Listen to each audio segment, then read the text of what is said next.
아침 하나님께서 우리에게 주는 말씀은 신약성경 사도행전 20장 13절로 38절까지의 말씀입니다. 사도행전 20장 13절로 38절의 말씀, 먼저 13절로 24절까지만 한 목소리로 같이 읽겠습니다. 우리는 앞서 배를 타고 아소에서 바울을 태우려고 그리로 가니 이는 바울이 걸어서 가고자 하여 그렇게 정하여 준 것이라. 바울이 아소에서 우리를 만나니 우리가 배를 태우고 미들레네로 가서 거기서 떠나 이튿날 기후 앞에 오고 그 이튿날 시모에 이르고 또 그 다음 날 밀레도에 이르니라. 바울이 아시아에서 지체하지 않기 위하여 에베소를 떠나 배 타고 거기로 작정하였으니 이는 될 수 있는 대로 오순절 안에 예루살렘에 이르려고 급히 가미러라. 바울이 밀레도에서 사람을 에베소로 보내어 교회 장로들을 청하니 오매 그들이 말하되 아시아에 들어온 첫날부터 지금까지 내가 항상 여러분 가운데서 어떻게 행하였는지를 여러분도 아는 바니 곧 모든 겸손과 눈물이며 유대인의 관계로 말미암아 당한 시험을 참고 주를 섬긴 것과 유익한 것은 무엇이든지 공중 앞에서나 각 집에서나 꺼리낌 없이 여러분에게 전하여 가르치고 유대인과 헬라인에게 하나님에 대한 회개와 우리 주 예수 그리스도에 대한 믿음을 증언한 것이라. 보라, 이제 나는 성령에 매여 예루살렘으로 가는데 거기서 무슨 일을 당할는지 알지 못하노라. 오직 성령이 각 성에서 내게 증언하여 결박과 환난이 나를 기다린다 하시나 내가 달려갈 길과 주 예수께 받은 사명 곧 하나님의 은혜의 복음을 증언하는 일을 마치려 하면은 나의 생명조차 조금도 귀한 것으로 여기지 아니하노라. 아멘. 할렐루야. 하나님께서 주시는 은혜와 평강이 우리 성도님들 위에 늘 충만하시기를 주님의 이름으로 축원드립니다. 3월 1일이 우리 교회 창립일이거든요. 그래서 2018년 3월 1일 날 창립 예배를 드렸는데요. 벌써 5년이나 지났습니다. 처음에 창립 예배 드릴 때 저희 가족하고 우리 장로님 가족, 두 가족 예배 드렸는데 이렇게 하나님이 사랑하는 영혼들 불러 모아 주셔서 함께 말씀으로 살아낼 수 있도록 인도하여 주신 것 참으로 하나님의 은혜입니다. 마지막 때 우리가 복음 위에 든든히 서서 주님 오신 그날까지 충성되이 주를 위해 복음을 위해 생명을 위해 사는 우리 성도님들 되시길 주님의 이름으로 축원드립니다. 우리가 사도행전 말씀을 함께 나누고 있습니다. 지난주 말씀에서는 에베소에 소동이 일어났죠. 복음이 증거되니 우상 숭배하던 것들 다 태워버리고 그리고 예수님 따라 살기 시작합니다. 그러니 우상 만들어서 팔던 사람들이 생업의 위협을 받으니 소동이 일어났습니다. 그 소동 가운데서도 하나님의 사람들은 하늘의 위로와 평안을 누리는 자들인 줄 믿습니다. 우리가 사는 이 시대에 얼마나 소동이 많고 그리고 난리와 그리고 어려운 이야기들이 많이 있는지요. 뉴스를 보면 좋은 뉴스는 단 한 가지도 없고 다 힘들고 마음을 무겁게 하는 뉴스들로 가득 차 있습니다. 그래서 디스토피아를 산다고 그러죠. 점점 세상이 좋아질 줄 알았는데 나빠지는 세상을 살고 있는 것이 우리의 모습입니다. 그러나 그 안에서도 성도는 소동 가운데서도 평안을 누리며 하나님의 위로 가운데 승리하는 자들인 줄 믿습니다. 그러기 위해서 우리가 예수님의 피 묻은 그 십자가를 꼭 붙잡고 가야 됩니다. 우리의 시선이요 세상을 향하고 다른 곳에 자꾸 눈길을 돌리면 안 됩니다. 그러니 믿음의 주요 온전케 하여 주시는 이인 예수를 바라보며 우리가 이 믿음의 경주를 승리하며 달려가는 하나님의 사람들 되시길 주님의 이름으로 축복드립니다. 오늘 13절 말씀해 보니까요. 우리는 앞서 배를 타고 아소에서 바울을 태우려고 그리로 간다라고 말씀하고 있습니다. 그러니 사도행전의 전반부는 이제 오순절 마가의 다락방에 성령이 임하시고 그리고 베드로와 그리고 7 집사님들이 복음을 전하는 것이 중심이었다면 그 후반부 다메섹 도상에서 바울이 부활하신 예수님을 만나고 그가 사도의 직분을 감당하는 그 후반부에는 사도 바울의 시선이 집중되어 있습니다. 근데 사도 바울이 직접 쓴 것이 아니에요. 그 옆에서 관찰하는 사람이 있었는데요. 그 사람이 누굴까요? 누가복음을 쓰고 사도행전을 쓴 의사 누가가 사도 바울과 전도 여행을 함께 하면서 기록한 것이 바로 누가복음과 사도행전입니다. 그래서 누가복음과 사도행전을 잘 읽어보면 누가는 의사였기 때문에요. 상당히 좀 과학적인 그런 시각을 가지고 그리고 그것을 아주 객관적이고 명확하게 묘사하고 있는 것을 보게 됩니다. 그러니 바울의 전도 여행 모든 과정 가운데 이 의사 누가가 동행하면서 사도행전을 기록하게 된 것이죠. 16절 말씀 보니 바울이 아시아에서 지체하지 않기 위해서 에베소를 지나 배 타고 예루살렘으로 가기로 작정을 합니다. 오순절 안에 예루살렘에 이르려고 급히 가려고 해요. 사도 바울은 복음을 증거할 때 마지막 종착역을 어디로 생각했느냐 하면 로마로 생각했습니다. 로마로 생각하면 예루살렘에 갈 필요가 있을까요? 그리스에서 로마로 가는 것이 훨씬 빠르고 그리고 그것이 직행인데요. 예루살렘에 들렸다가 로마로 가려고 합니다. 예루살렘은 유대인들이 많이 살고 있는데요. 사도 바울이 복음을 전하는 곳마다 유대인들의 방해를 받았고 핍박을 받았고 심지어는 돌에 맞아 죽을 뻔하기까지 했습니다. 그럼에도 불구하고 예루살렘으로 가려고 합니다.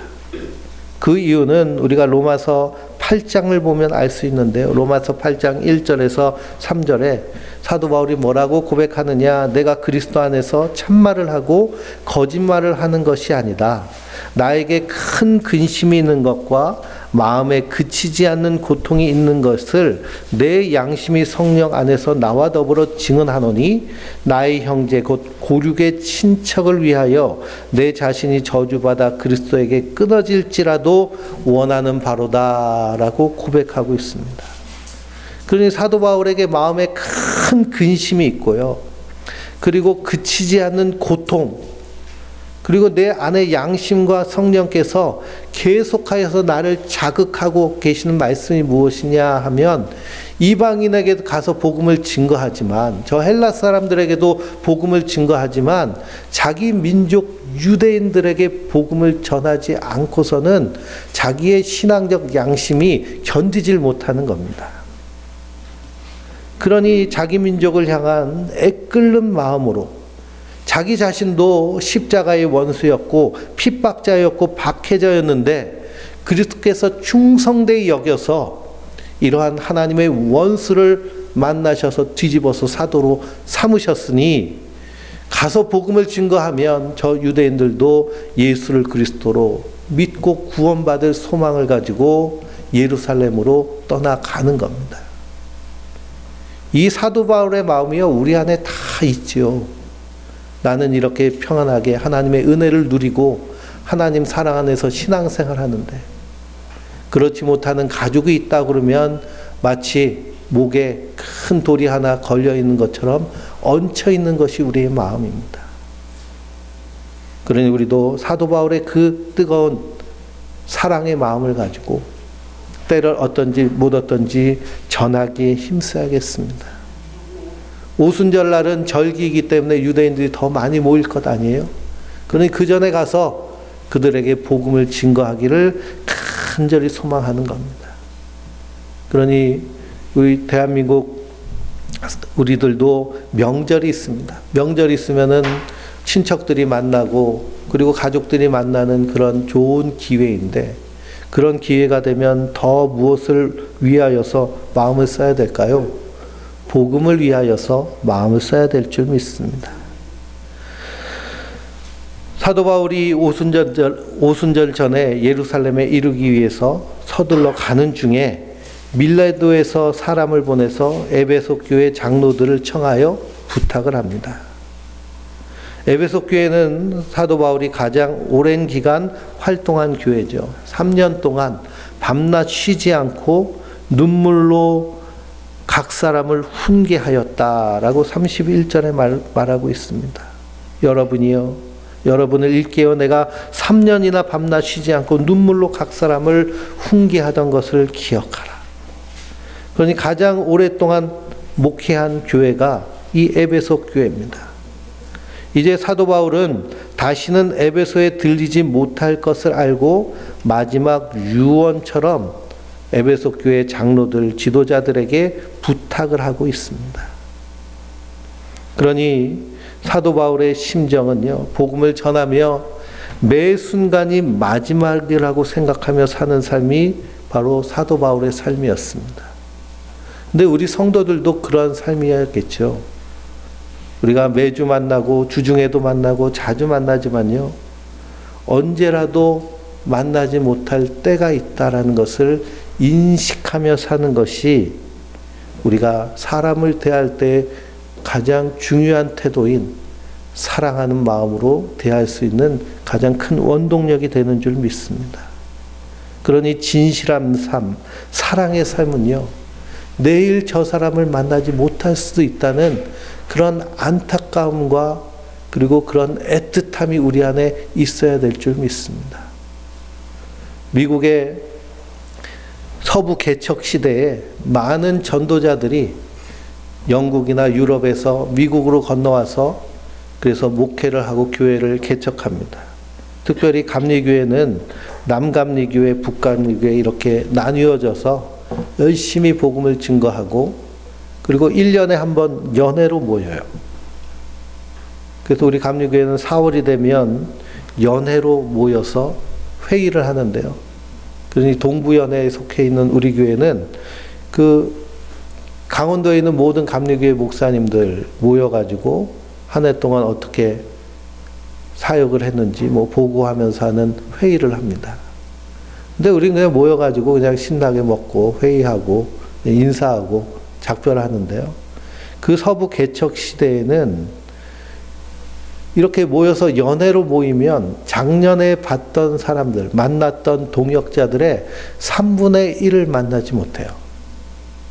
그건 뭐냐 하면 그만큼 사역 중에 사망하는 또는 순교하는 그런 목회자들이 많았다는 겁니다.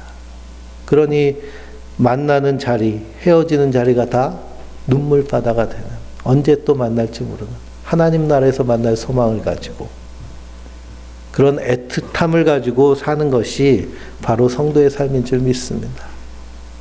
그 사도 바울도 마지막 유언과 같이 에베소 교회 장로들을 향해서 유언하고 있습니다. 18절부터 21절까지 말씀 같이 읽어볼까요? 오매 그들에게 말하되 아시아에 들어온 첫날부터 지금까지 내가 항상 여러분 가운데서 어떻게 행하였는지를 여러분도 아는 바니 곧 모든 겸손과 눈물이며 유대인의 관계로 말미암아 당한 시험을 참고 주를 섬긴 것과 유익한 것은 무엇이든지 공중 앞에서나 각 집에서나 꺼리낌 없이 여러분에게 전하여 가르치고 유대인과 헬라인에게 하나님에 대한 회개와 우리 주 예수 그리스도에 대한 믿음을 증언한 것이라. 아멘. 그러니 3년 동안 밤낮 쉬지 않고 눈물로 각 사람에게 훈계했던 내용이 무엇이냐? 바로 하나님에 대한 회개와 우리 주 예수 그리스도에 대한 믿음을 증언했습니다. 그러면 유대인이나 헬라인이나 왜 하나님에 대해서 회개해야 될까요? 유대인들은 하나님을 자기의 주인으로 섬기며 사는 자들입니다. 그런데 그 유대인들이 그 주인을 어떻게 했을까요? 버렸다고 말합니다. 예레미야서 2장을 읽어보면 이스라엘 백성들이 내게 두 가지 악을 행하였는데 첫째는 생수에 근원된 나를 버린 것과 웅덩이를 판 것인데 그 웅덩이는 터진 웅덩이니라 라고 말씀하고 있습니다. 그러니 하나님을 버렸어요. 하나님을 버리니 하나님 주시는 그 생명수를 마시지 못해 스스로 웅덩이를 팠는데 그 웅덩이는 터져서 날마다 갈증하는 그런 인생을 사는 모습이 유대인의 모습입니다. 하나님께서 선지자에게 하신 약속대로 하나님이 사람이 돼서 이 땅에 오셨는데요. 유대인들은 어떻게 했나요? 그 주인 되신 예수님을 십자가에 못 박아 죽였습니다. 그러니 하나님께 대해서 회개해야 되는 거예요. 사도들이 전도할 때 유대인들에게 어떻게 전도하였느냐? 너희가 죽인 예수를 하나님께서 주와 그리스도 되게 하셨다라고 말합니다. 너희가 죽인 예수를 하나님이 주와 그리스도 되게 하셨다. 이 말은 다른 말로 말하면요, 너희가 하나님을 죽였다는 거예요. 너희가 하나님을 죽였다. 그러니 우리 성도가 하나님에 대해서 회개해야 되는 이유는 뭐냐? 하나님이 주인이신데 우리는 어떻게 살고 있나요? 내가 주인 노릇하고 살고 있는 것, 이것이 하나님 앞에 죄이며 하나님의 원수된 일인 줄 믿습니다. 성경이 말하는 죄와 세상이 말하는 죄는 분명히 다릅니다. 하나님이 주인인데 내가 주인 노릇하려고 에덴 동산에서 아담과 하와가 선악과를 따먹은 이후에 인간은 그 하나님 자리를 호시탐탐 노리며 하나님이 만드신 피조 세계와 나 자신을 파괴하며 사는 것이 인생의 모습이에요. 우리가 심심치 않게 듣는 기후변화의 뉴스들, 지금 남반구는 여름이고 북반구는 이제 봄이 됐는데요. 이 남반부 지역은 난리가 났습니다. 호주, 뉴질랜드, 아프리카는 엄청난 기근 때문에요. 다 사막화돼 가고, 또 호주, 뉴질랜드 그런 곳은 비가 너무 많이 와가지고 다 홍수로 다 쓸려 나가고, 이제 2023년도 여름이 되면 그런 재난들이 어디로 올까요? 이 북반부로 올라와서요. 그래서 우리나라도 위태위태한 그런 지경에 있습니다. 그러니 이런 모습들을 다 어디서 나왔느냐? 하나님 주인인데 인간이 주인 노릇하면서 마구 파괴한 이 세상의 결론이 바로 우리가 살고 있는 이 땅의 모습입니다. 뿐만 아니라 하나님은 나를 창조하셨는데요. 우리 인생을 만드셨는데 하나님의 뜻대로 살지 않는 인생이 이 세상에서 자기의 욕심대로 욕망대로 살다 보니 결국에는 자기의 속사람은 어떻게 될까요? 완전히 파괴되고, 그리고 인생이 괴물과 같이 되어버리는 그런 비극을 맞고 있습니다. 그래서 중년이 지나면서 어느 누구 하나 마음 편하게 평안을 누리며 사는 사람이 없습니다. 우리 성도님들 주변에 친구분들, 이웃들 한번 보세요. 동년배들 어떻게 살고 있나. 마치 그 심령이 강도만 난 것처럼 온갖 정신적 질병으로 가득 찬 모습들이 이 대한민국 사람들의 그런 현실이고 모습입니다. 왜 그러느냐? 하나님이 주인인데 그 주인됨을 거절하고 자기 자신이 주인 되려고 하기 때문에 그렇습니다. 그러니 우리가 왜 하나님을 향해 회개해야 되느냐? 바로 하나님이 주인인데 내가 주인 노릇하기 때문에. 성경은 이것을 분명히 죄라고 얘기합니다. 그 죄로 인해서 파생된 수많은 일들이 우리 안에서 악순환되는 것, 이것이 이 세상의 모습입니다. 그러나 사도 바울은 하나님에 대한 회개와 우리 주 예수 그리스도에 대한 믿음을 증언합니다. 그럼 왜 우리가 하나님께 회개하고 예수님을 믿어야 될까요? 예수님이 우리가 허물과 죄를 대신 지시고 십자가에 달려 죽으셨기 때문입니다. 그 십자가의 죽음은 대속의 죽음이에요.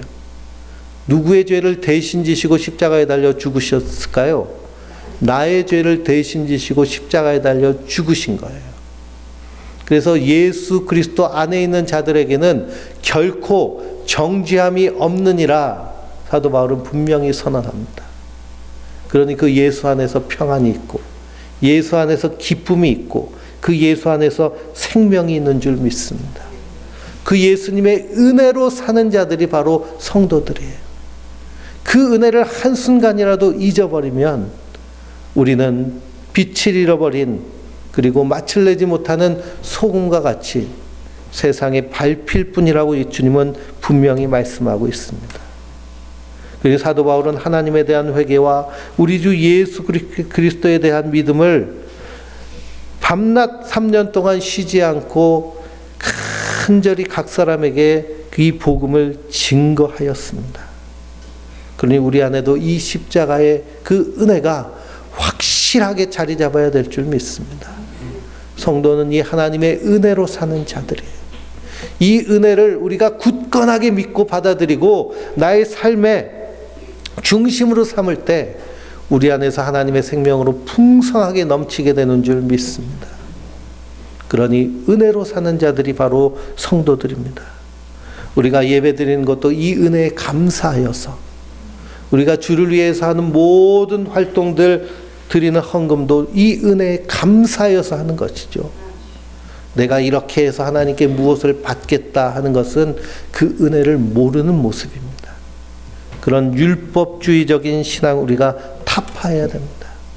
모든 것이 하나님의 은혜로 된 것. 그래서 사도 바울은 고백하기를 나의 나된 것은 하나님의 은혜로 된 것이라고 고백을 한대요. 우리 성도님들도 그렇게 하나님의 은혜로 날마다 기쁨으로 승리하며 사는 하나님의 사람들 되시길 주님의 이름으로 축원드립니다. 그러니 밤낮 하나님에 대한 회개와 우리 주 예수 그리스도에 대한 믿음을 내가 증거한 것이다. 그러면 22절에 보라, 이제 나는 성령에 매여 예루살렘으로 가는데 거기서 무슨 일을 당할지 알지 못하노라. 23절에 오직 성령이 각 성에서 내게 증언하여 결박과 환난이 나를 기다린다 하시나 그랬습니다. 이 사도 바울은 예루살렘에 가면 어떤 일을 당할 것이라는 것을 알고 있었을까요? 몰랐을까요? 알고 있었습니다. 그 일은 결박과 환난이에요.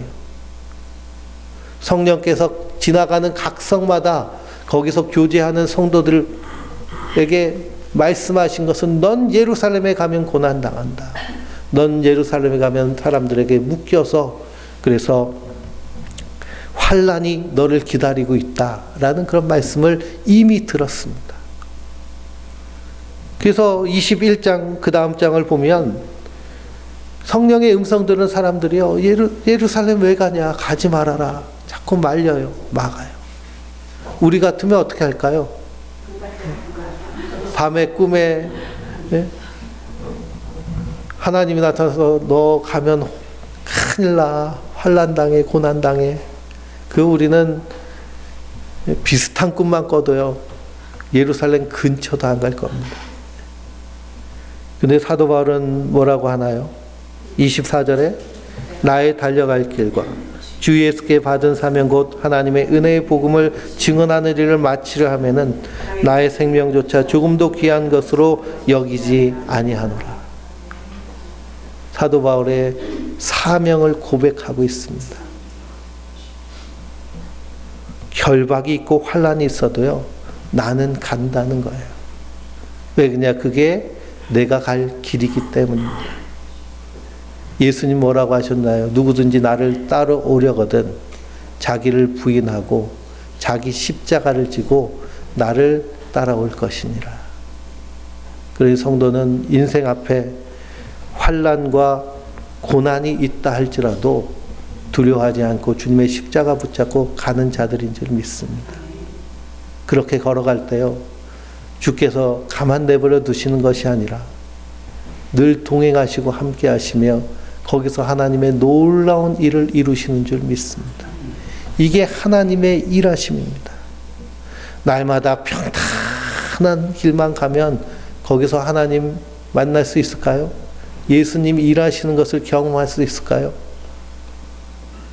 만나지 못하고요, 경험하지 못합니다. 그런데 고난이 있을지라도 주님 가신 그 길 믿음으로 따라갈 때 거기에 놀라운 하나님의 은혜와 일하심을 경험하며 보게 되는 줄 믿습니다. 그래서 지방에 활동하면서, 제가 서기로 활동하면서 같이 일했던 그 후배 전도사 목사들에게 늘 하는 말이 야 개척해. 그래 개척해. 개척하면 하나님 살아계신 걸 보게 돼. 그렇게 얘기를 해도요 개척할 생각하는 친구는 하나도 없습니다. 왜 그럴까요? 힘들고 어려운 걸 알고 있기 때문이에요. 근데 힘들고 어려운 것을 알면서도 그 길을 가는 사람들, 그것이 세상이 감당하지 못하는 사람들입니다. 그러니 우리 성도님들은 말씀 붙잡고 갈 때 고난과 환난이 있을 수 있어요. 다툼이 있고요, 문제가 생길 수도 있습니다. 그러나 그렇게 도전하며 나갈 때 그 안에서 하나님 일하고 계시는 줄 믿습니다. 사도 바울이 자기의 사명을 선언합니다. 내가 달려갈 길과 주 예수께 받은 사명, 그 사명은 뭘까요? 하나님의 은혜의 복음을 증언하는 일이에요. 하나님의 은혜의 복음, 즉 예수 그리스도의 십자가와 부활을 증거하는 것입니다. 이 일을 마치려 하면은 나의 생명도 조금도 귀한 것으로 여기지 아니하는 것이 바로 사도 바울의 사명을 대하는 태도입니다. 그럼 복음을 위해서 생명을 아끼지 않는 이유는 뭘까요? 그것은 바로 예수 그리스도의 십자가의 그 피 묻은 복음, 십자가의 은혜가 자기의 심령 가운데 흐르고 있기 때문입니다. 28절 말씀에 보니 여러분은 자기를 위하여 또는 온 양떼를 위하여 삼가라. 성령이 그들 가운데서 여러분을 감독자로 삼고 하나님이 자기 피로 사신 교회를 보살피게 하셨느니라.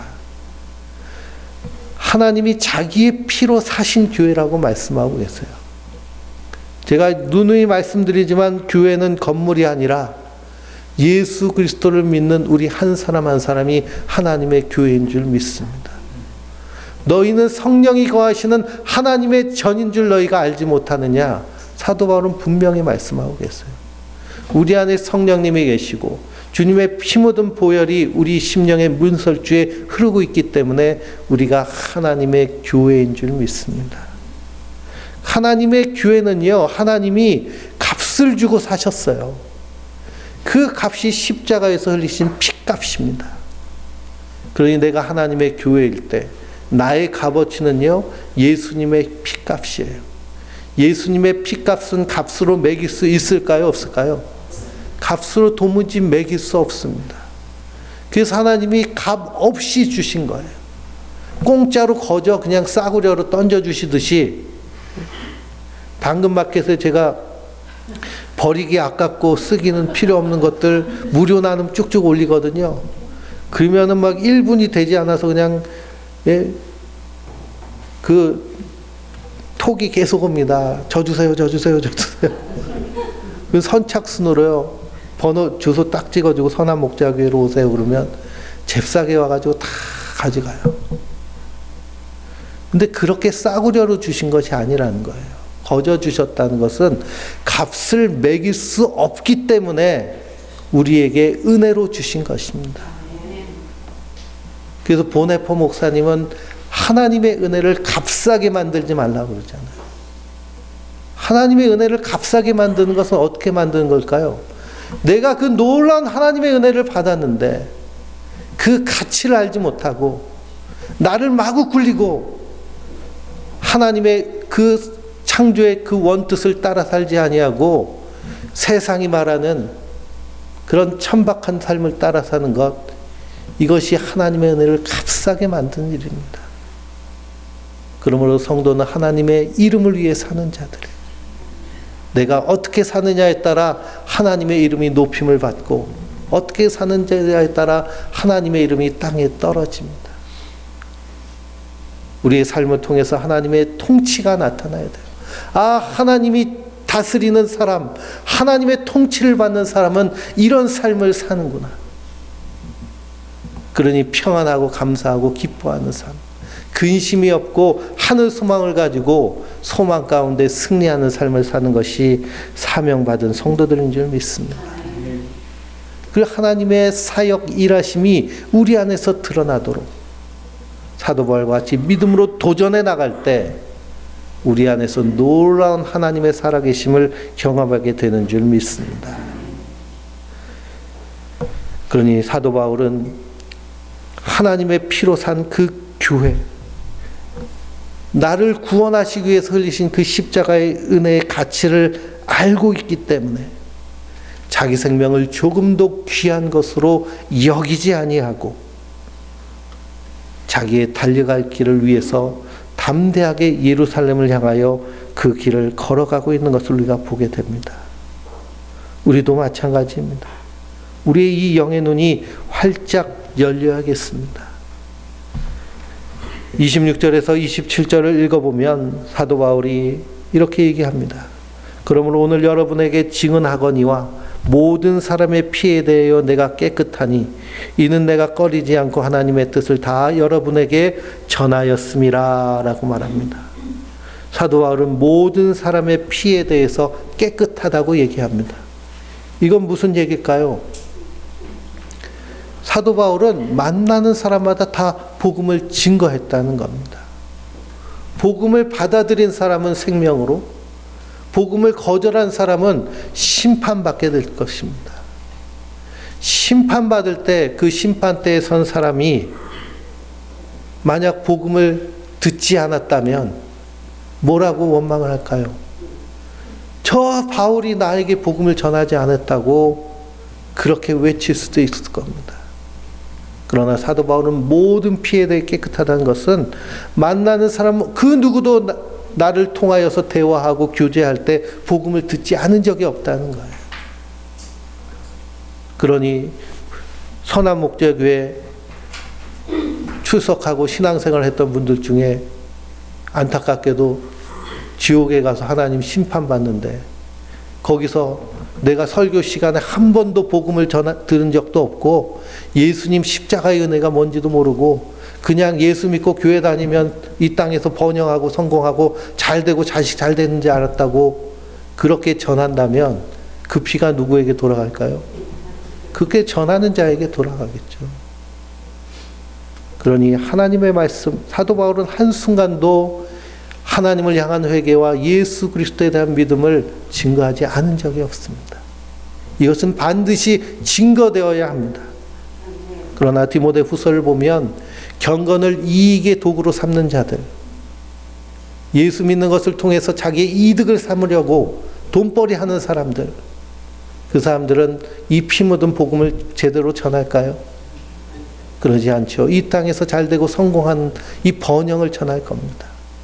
구약에 나와 있는 바알 신앙과 아세라 신앙, 이것을 전하는 그런 우상의 제사장이 되는 사람들이 얼마나 많이 있는지 모릅니다.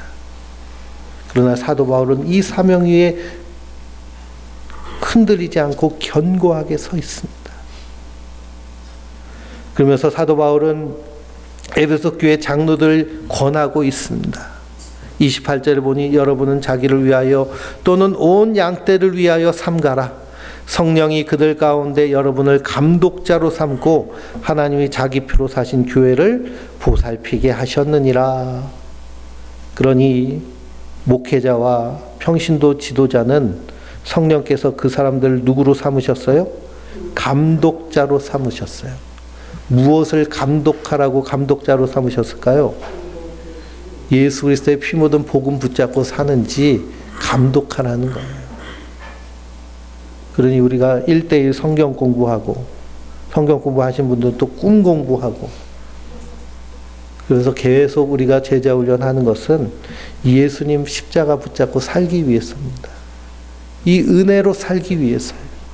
이 풍성한 삶을 누리기 위해서 세상이 알 수 없고 알려고 하지도 않는 이 놀라운 은혜의 삶이 바로 우리 성도들에게 주어진 줄 믿습니다. 그리고 사도 바울은 그들 에베소 교인을 위해서 마지막으로 부탁하는 것은 32절을 같이 읽어볼까요? 지금 내가 여러분을 주와 및 그 은혜의 말씀에 부탁하노니 이 말씀이 여러분을 능히 든든히 세우사 거룩하게 하심을 입은 모든 자 가운데 기업이 있게 하시리라. 아멘. 사도 바울은 그들 위해 기도할 때 주와 그의 은혜의 말씀에 부탁합니다. 하나님 말씀은 살아있고 운동력이 있어.